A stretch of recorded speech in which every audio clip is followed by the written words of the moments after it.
Welcome back to my Americanisms Explained. Hopefully you've enjoyed the other videos that I've done on Americanisms Explained. And once again, I am from the United States. I'm not the only American out there, but even the other Americans call people from the United States Americans because it's awkward. It's awkward to call us anything but Americans. United Statesians, weird. Statesians, Unitedians, Unitedites. It's all weird. Americans just works. Anyway, Americanisms Explained. Today we're going to jump into daylight savings time. Now, I know that the United States isn't the only country that observes daylight savings, but what we mean by saying that we lost an hour because of daylight savings, in the spring, you set your clocks ahead, and at midnight, this is supposed to take place. So, I believe usually March 20th or around there. I have to double check on the exact date. Usually it just pops up on my Google Calendar and says, hey, daylight savings is coming up. Anyway, at midnight, you're supposed to set your clock an hour ahead. So at midnight, it actually becomes 1 o'clock. So you lost an hour.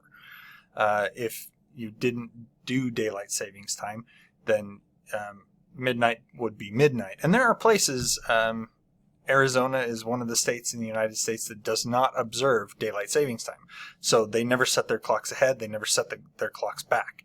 Now, in the fall, we say we gain an hour or we get an hour because in the fall at midnight, you reset the clock, but you reset it back to 11.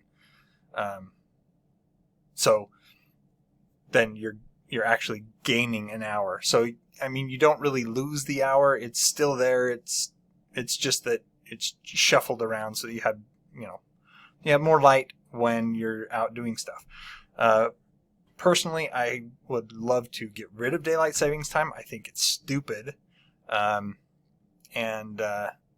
There are several states here in the U.S. that are trying very hard to get rid of daylight savings time, and I hope they succeed because I'm in one of those states. Anyway, moving on. A Sharpie. This is a Sharpie. A Sharpie is what we call a permanent marker. Permanent meaning obviously you understand the word permanent, but the ink is indelible. It's not supposed to wash out. It's a felt tip marker. We call it Sharpie because Sharpie is the brand. It's probably the most recognized and popular brand of this type of marker. So they're Sharpies. That's what we mean by we're going to go get a Sharpie. I believe in England they have terms like Biro. Not that Biro is, that just might be a ballpoint pen. But the name of the company has become so synonymous with their marker that here in the United States, when somebody tells you to go get them a Sharpie, you know exactly what they want. They want one of these. They come in lots of different colors. Originally, it was just black, but now they have a lot more, and they even have this is the fine point version of their markers, but there are a lot more out there than just fine point now. Anyway, yeah, it's a marker with permanent ink. Horseback riding. What do we mean by horseback riding? Yes, we mean riding on the horse's back. Why do we have to say that? I don't know. I mean, you are technically on the horse's back while you're riding it, so that's probably why we call it horseback riding, because you're riding on the back of a horse. Yes, it would be very difficult to ride on any other part of the horse's anatomy. I get that. It's just probably that we're pointing out that you're on the horse riding on its back, and so it's horseback riding. Can't help you more than that. I have been horseback riding before. A few times. Highly enjoyable. Highly recommend it. My wife and one of my daughters don't really like it. My wife is rather on the shorter side, and so she doesn't like the horses. It's interesting. It's like she feels like she's doing the splits while she's riding the horse, and that makes her feel uncomfortable. My daughter, I have a daughter that doesn't really like riding horses either, and hers is just that she's a little bit afraid of heights and she's way too high off the ground on top of a horse. Anyway, moving on. This is a biscuit. I know that in other, especially in European countries, a biscuit is what we would call, here in the United States, we would call it a cookie. And one of the reasons why we call, the sweet, round, chocolate chip filled, or Oreo, or any of those, we call them cookies as opposed to biscuits, is because we have these here. These are very simple pastries. It's, if I remember right, it's like dough, water, and butter. That's about it. A leavening agent of some sort. Probably baking soda. That's what I want to say. They can be rolled out and cut into circle shapes and be served with butter and jam. Some people, especially down in the southern, southeastern part of the United States, like to have biscuits and gravy as a breakfast. So it's a savory gravy poured over these. So like I said, they're very versatile as far as what you can serve with them, because they're very, very simple. There's not a lot in these biscuits other than the flour, the water, the butter or lard, and some sort of raising agent. But this is what we mean by biscuit. And the other way you can make these biscuits is you can do what they call a drop biscuit. You take a scoop of the dough and you drop it on the pan, and then you bake it, and it raises up. And these are biscuits. So that's what we mean when we're talking about biscuits. Running errands. What do Americans mean by when they say they're running errands? They're basically going to the store, picking up their dry cleaning, dropping kids off at lessons, picking kids up from school. That's running errands. It's those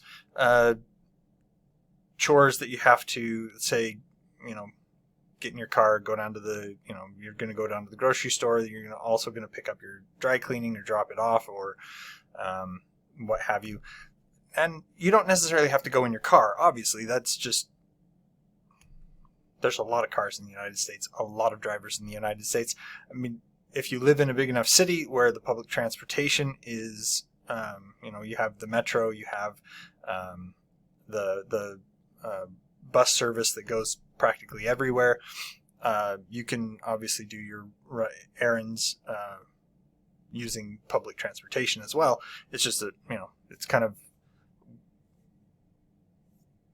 that's the image that you get when you're talking about running errands here in the United States. You're getting in your car and you're going to go do those chores that you have to do that are outside of the house. So that require, and I don't just mean like going outside and doing yard work. That's not running errands.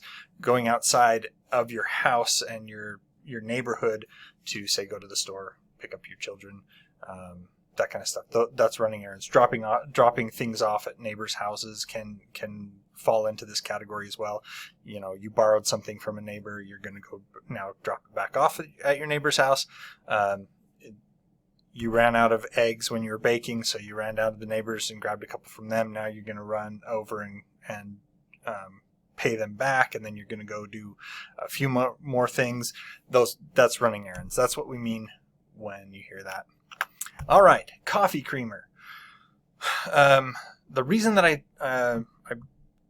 put the coffee creamer on here is that people were asking the difference between like putting cream in your coffee and using coffee creamer. Coffee creamer is a usually non-dairy substitute for cream. So you can put milk. I mean, that's a big part of having a latte is putting milk in it. But if you don't want to use milk, or you're lactose intolerant or whatever else, we have these coffee creamers, and that's what it is. It's a non-dairy substitute. A lot of times it's even flavored. So picture here, it's a Coffee Mate coffee creamer with hazelnut and hazelnut flavoring in it.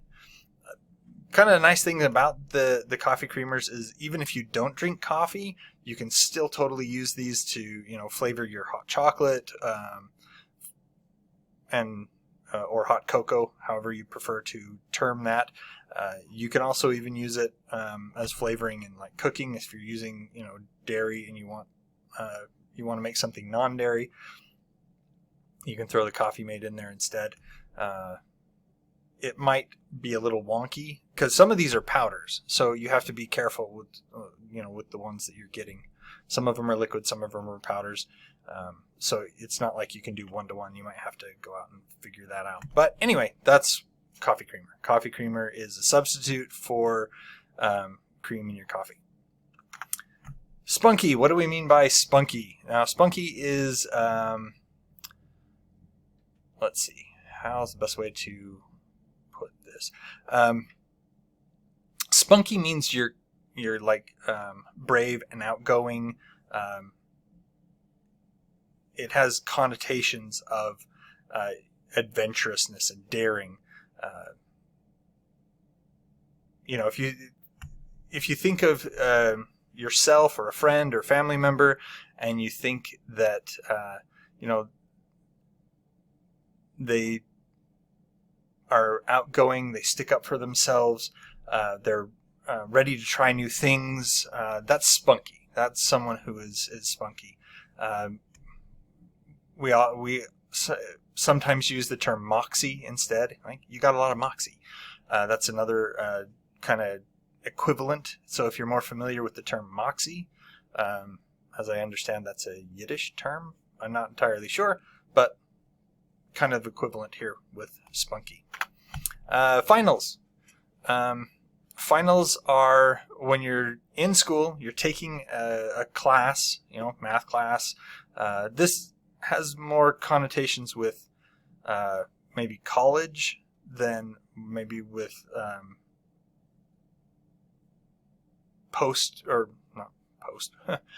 secondary school is what we call college. So this would be before that. So high school, elementary school. They will sometimes have end-of-year tests and things in your different schools, but finals is more often associated with college. So you take a course, you go through the course, and then the last week of classes for that particular school term, they'll have a final exam. So that's what we were talking about when we were talking about finals. The other thing is that we can also be talking about like the NBA finals or something like that. So we will also use that in conjunction with sports. So if your team made it into the finals, that means that your team basically has a shot of being the champion for their league or whatever else. So like if you're familiar with the NBA, the National Basketball Association, then the games that they play at the end of their season, those are the finals. If you're in Little League or something like that, which is baseball for kids in the United States, you can also have the finals for Little League, where you become the champion for your particular league.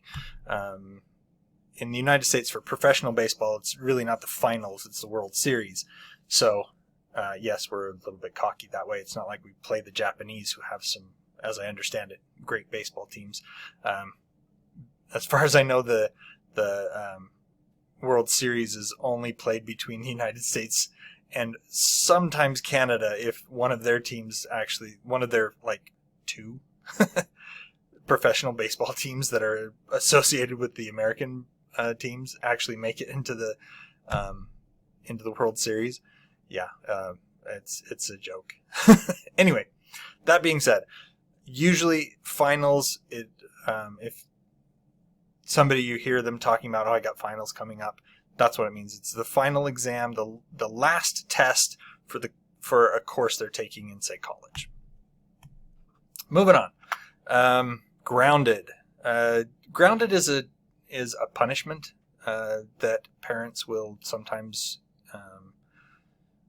I don't want to say inflict, but will impose. It still sounds a bit too negative. So what grounded means is usually it means you cannot leave the house. you are grounded. And it can be, you can't leave the house, you can't play with your friends, you can be grounded to your room. So if you're not doing, say, like, using the bathroom or eating or doing some chore that your parents have assigned to you, that you are confined to your room for violating family rules. You hit your sister, you stole your brother's toys. Well, you're grounded, mister. Or you're grounded, missy. Something like that. It's a punishment, and that's what we mean. It means that you're basically, I say this kind of tongue-in-cheek, you're under house arrest. You cannot leave your house. It's a punishment imposed upon you by usually your parents. Yeah. I was, I will say that I was grounded as a child. Not very often. I don't know if my parents, if I was just,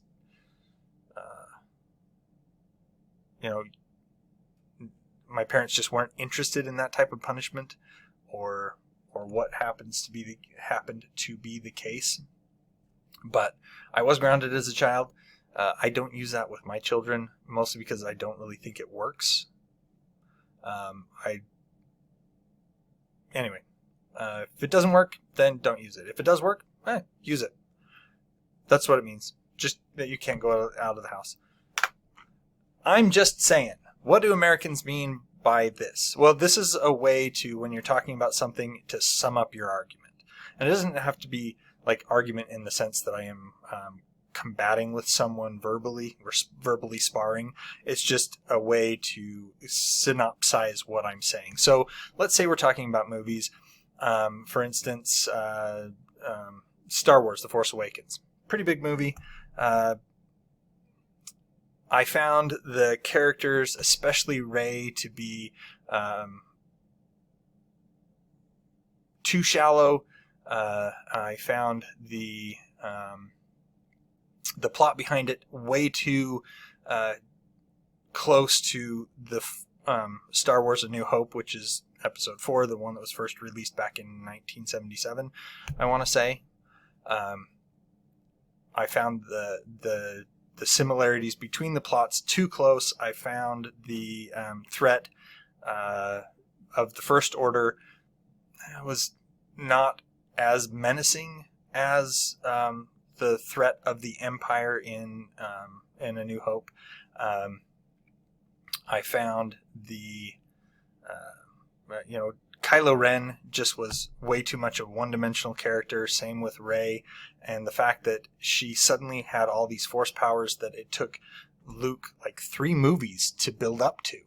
I found that there were so many errors, so many problems with the movie that I just did not enjoy it. And so I'm just saying I didn't like the movie. That's how we use I'm just saying. However, there's a connotation that if somebody is using I'm just saying, then they're actually going to then spew something racist or inflammatory at that point. So you have to be careful with this I'm just saying.